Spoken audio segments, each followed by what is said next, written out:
survived that, or I would have just done this instead. Well, I've spent years of my life watching tons of horror movies, and I've found 8 new threats that you absolutely would not survive, no matter how smart you think you are. And no, do not comment "I'm built different" on this video, because I promise you by the end of this video, you will see why you are not built different. You don't want to know why? Because the people that actually would survive these horror movie monsters, they've subscribed to my channel and liked this video already, which you haven't. So obviously you're not gonna live. But let's start with something that seems exotic, but would absolutely wreck your day. The Kappa from Bloat. Picture this, your family vacation to Tokyo turns into a living nightmare when your little brother nearly drowns in a lake and comes back different. Oh, just a fondness for cucumbers and some aggressive behavior? No big deal, right? Wrong. So incredibly f***ing wrong. The Kappa isn't just some cute mythological creature from Japanese folklore. It's a malevolent water demon that literally possesses its victims from the inside out. Think you could fight it? Let me explain why you're delusional. First, these creatures have supernatural strength that make your CrossFit obsession look like a toddler doing jumping jacks. Once the Kappa takes hold, the possessed individual exhibits strength beyond human capability. In Bloat, we see young Kyle, a child, throwing grown adults across the room with ease. But I would just restrain them. Okay, Janice, good f***ing luck restraining someone whose muscles and tendons can bend and flex in ways that defy human anatomy. Oh, and remember, this is someone you love. Are you really gonna duct tape your child, spouse, or sibling to a chair? You know what? Don't answer that. I know there's a couple of you that probably would do that. Respect. But even the Marine father in the movie couldn't bring himself to truly harm his possessed son. And that hesitation, that's exactly why you would be dead within hours. The second reason you're absolutely screwed is the Kappa's home field advantage. These demons are aquatic by nature, which means any water source, even your bathroom sink, becomes their power station. In Bloat, the family makes the classic mistake of thinking they could just avoid water. Spoiler alert, the human body is 60% water. You literally can't escape it. The Kappa can sense and manipulate water within its vicinity, turning your morning shower, that puddle outside, or even your own pee against you. Yeah, that's right, you're gonna be pissing out a demon. But what's truly terrifying about the Kappa isn't just its physical abilities though, it's the psychological warfare you gotta endure when you deal with it. The possessed victim retains enough of their original personality to manipulate those around them. Mom,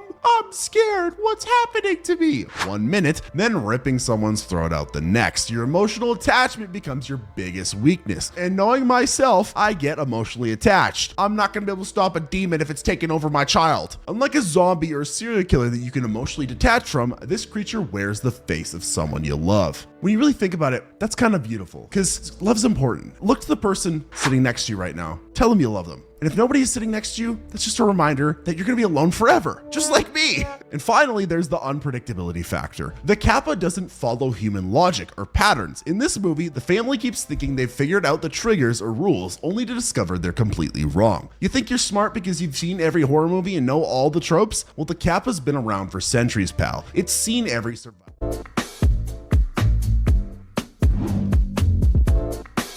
Weißt du, wie viele echte Bäume dein simpler Wischwert ist?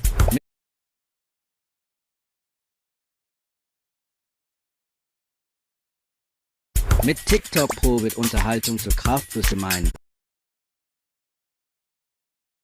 Every survival tactic in the book and evolved to counter them all. In the cruelest aspect of them all, the Kappa keeps its victims conscious enough to witness everything. That's right, you'd be aware of every horrible thing your body is doing while being completely powerless to stop it. The scene where Kyle briefly regains control just long enough to cry for help before slaughtering his best friend, that's the true horror of Bloat. The complete violation of autonomy while maintaining awareness. So no, Mr. I can stay under the water, you wouldn't survive. Not when the creature can use your emotions, your biology, and your loved ones against you. The Kappa isn't just killing you, it's turning you into the weapon that destroys everything you care about. But if water demons aren't terrifying enough for you, wait till you see how an ordinary backyard pool turns into a horror movie. So based on our last movie, you'd probably just think you could avoid a creepy lake in Japan. Well, that's smart. But what about that inviting backyard pool? The suburban status symbol that's supposed to increase your property value and not your chances of a horrific death. Well, Night Swim takes something as innocent as a backyard pool and turns it into your own personal watery hell. I would just never go swimming at night. Yeah, that's cute. This isn't just about taking a midnight dip. This entity doesn't operate on your schedule. The evil force in Night Swim is powered by an ancient spring with a history older than your country. It doesn't care about your Instagram worthy pool floats or your no diving signs. This thing's been luring people to their death since before your great-great-great-great-great-great-grandparents were even born. And what makes this pool particularly nasty is how it targets you specifically. Unlike a random killer or monster that's just looking for anyone to murder, this entity entity studies you. It learns what you want most and dangles it right in front of you. In Night Swim, Ray, a former baseball player with MS, experiences miracle improvements in his condition after swimming in the pool. Tell me honestly, if you were suffering from a disease and suddenly found relief, would you really question it or would you dive right back in? Well, I'm not desperate for anything, so I would fall for it. Sure, buddy. We all want something. Health, success, love, validation, Arby's. The entity is basically an evil genie with a chlorine habit. Remember how Ray's improvements aren't just physical but also emotional? The pool shows him visions of his glory days, letting him relive his baseball career. That's psychological manipulation on a level that makes your ex look like an amateur. The true horror of Night Swim isn't just drowning. It's the way it corrupts the family unit from within. Ray becomes the pool's puppet, gradually turning against his own family. His wife Eve notices the change, but gaslights herself because she wants to believe in his recovery. How many relationships fall apart because people ignore red flags? Now imagine those red flags are actually supernatural warnings that your loved one is becoming possessed by your backyard amenity. And here's the really messed up part. The pool doesn't just want you, it wants a sacrifice. That's right, this fancy water rectangle operates on ancient rules of exchange. You get something, it takes something. Typically, that something is your child or a loved one. The scene where Ray, now fully under the pool's influence, tries to drown his own son is peak suburban nightmare fuel. Your McMansion dream home just became a death trap. Even if you somehow manage to resist the pool's allure, the entity can physically drag you in. Those mysterious ripples when no one's swimming, that's not the filter system acting up. That's an ancient force deciding you've been dry for too long. The pool isn't just in your backyard, it's connected to underground waterways that extend far beyond your property line. You can't drain it, you can't fill it with concrete, and you certainly can't outrun water that can travel through pipes in your own home. But hey, at least pools are obvious threats once you know about them. Our next monster, these Norwegian behemoths make your backyard swimming hole look like a kiddie pool. Trust me, when a 200-foot troll decides you look tasty, no amount of I'll just hide indoors is gonna save your Mountain Dew chugging ass. Alright, let's talk about Troll Hunter, a movie that turns those cute little dolls with the colorful hair into your worst nightmare. These aren't your internet trolls leaving nasty comments on your TikTok dance videos either. These are ancient mountain-sized men that use your bones as toothpicks. Let's start with the obvious. These things are massive. We're talking make King Kong look like a squirrel massive. The mountain troll in the film stands taller than most buildings, with arms thick as tree trunks and a stride that covers half a football field. Your brilliant plan to outrun it? That's adorable. The average human runs about 8 miles per hour. These trolls can cover that distance in a single step. That track star status you brag about from your high school days won't mean shit when a foot the size of a compact car is about to squash you. Well, I've seen all the Bear Grylls shows, I just hide in the wilderness. Oh dude, trolls have been living in those Norwegian forests since before humans invented pants. They know every cave, every hollow, every potential hiding spot. Not to mention, they can smell you from miles away, especially if you're Christian. Yeah, that's a weird detail from Norwegian folklore that the movie keeps hammering home. Trolls can literally smell Christian blood, so unless you're planning to renounce your faith while running for your life, they've got your scent. The truly terrifying thing about trolls isn't just their size, it's their regenerative abilities. In Troll Hunter, we see Hans, the government's professional troll hunter, using specialized UV light weapons because conventional firearms are about as effective as throwing marshmallows. You think your dad's hunting rifle is gonna save you? Well, these creatures can heal from most wounds almost instantly. Even if you somehow manage to injure one, congratulations, you've now made it angry. And an angry troll is even more unpredictable than a regular one. Let's talk about that unpredictability for a second. Unlike human antagonists who have clear motives or even animals that follow instinctual patterns, trolls in this film behave in ways that defy logic. Sometimes they hunt, sometimes they destroy, sometimes they just wander. There's no pattern to learn, no behavior to anticipate. Hans, who spent his entire life hunting these creatures, still gets surprised by them. Your weekend warrior survival kills aren't gonna cut it. Well, I would just hide inside and wait for daylight. Sure, if you can find a concrete bunker that can withstand the force of something that can uproot entire trees with one hand. Regular houses, they'll tear through those like they're made of cardboard. And yes, while sunlight can turn trolls to stone, waiting for dawn when a hungry troll is hunting you is like trying to survive a tsunami by holding your breath. Theoretically possible.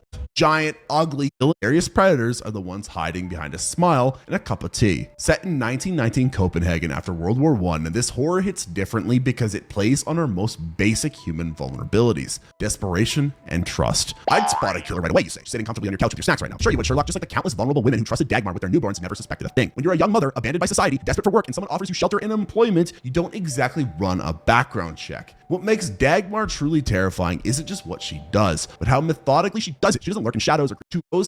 Potential nightmare. Your body no longer belongs to you. You're aware but helpless, watching horror unfold without being able to stop it. No amount of "I'd fight back" helps when your nervous system has been chemically hijacked. The most chilling aspect of Dagmar isn't her methods though, it's her rationale. In the film, she doesn't see herself as a monster, but as someone performing a necessary service. She believes she's sparing these babies from a life of poverty and suffering. That warped compassion makes her actions even more unpredictable and her character more complex. How do you reason with someone who genuinely believes murder is mercy? What the girl with the needle shows is that true horror often exists in broad daylight, operating within the systems we trust. No supernatural strength is required, no massive size advantage, just patience, calculation, and an understanding of human vulnerability. Dagmar doesn't need to chase you. She waits for life to bring you to her doorstep, broken and desperate. Remember, this movie is based on a real case. Dagmar Overby murdered between 9 and 25 babies, and she wasn't caught because of clever detective work or because someone sensed she was evil. She was caught because of a paperwork discrepancy. So much for I can spot a killer from a mile away superhuman abilities, right? And speaking of paperwork failing us, let's move from the analog horrors of the early 20th century to the digital apocalypse of 1999, the year I was born. Hell yeah, bitches, I caused Y2K. So if you're like me and you're too young to even remember what Y2K is, basically the entire world thought the world was gonna melt down because of some clock thing on a computer when we turned to like the year 2000. Most of the people on Earth just laughed it off when nothing happened. Well, Y2K shows the alternate timeline where we weren't so lucky. This is where your toaster, your TV, and even your precious gaming console decided that humanity had a good run, but now it's time for machines to take over. I just unplug everything. It's a computer. Great plan, Einstein, except in this movie, the Y2K bug doesn't just crash computers. It creates a technological consciousness that spreads faster than those dance challenges you keep failing at. Every electronic device becomes part of a coordinated assault. That vintage boombox, it's now a teeth-gnashing monster. Your car, a 2,000-pound death trap that locks you inside. Even your Tamagotchi is plotting your demise, and you already killed it 3 times last week through neglect. What do you think it's about to do to you? What makes Y2K truly terrifying is the sheer number of threats. Think about how many electronic devices are in your home right now. Your phone, laptop, TV, microwave, refrigerator, game consoles, smart speakers, that thing that your mom keeps in her sock drawer. I'm betting you got at least 15 to 20 devices minimum, and then you're working, but the internet is actively trying to murder you. You don't know how these devices actually function, and now they're functioning specifically to eliminate you. The infrastructure collapse is another aspect that would doom you instantly. In Y2K, communications go down first. No calls for help, no emergency services, no checking Twitter to see if everyone else's blender is also trying to puree their face. You're on your own, cut off from information and assistance. Modern humans can barely handle a power outage for a few hours without having an existential crisis. Now you're facing technological Armageddon with nothing but your wits. And let's be honest, honest, those aren't your strong suit. I would just go somewhere without technology. Where exactly would that be in 1999, let alone today? Even rural areas have electricity, vehicles, and basic appliances. And I would know because I grew up on a fucking farm in the middle of nowhere. Even our neighbor, who is an actual hermit who lived in a box, had a radio. The movie shows that even battery-powered devices aren't safe, so that wilderness survival plan might sound good until you realize your car won't let you leave the driveway. In fact, it's already locked the doors and is cranking the heat up to human soup levels. The most disturbing part of Y2K isn't just the killer machine. It's how quickly human society collapses when technology turns against us. We've built our entire civilization on devices that we don't understand, maintain, or respect. That New Year's Eve party quickly devolves from celebrating the millennium to fighting for survival as disco balls turn into orbital weapons and stereo systems launch sonic attacks that liquefy internal organs. So while you're thinking you'd outsmart your toaster with your incredible strategy of throw water on electricity,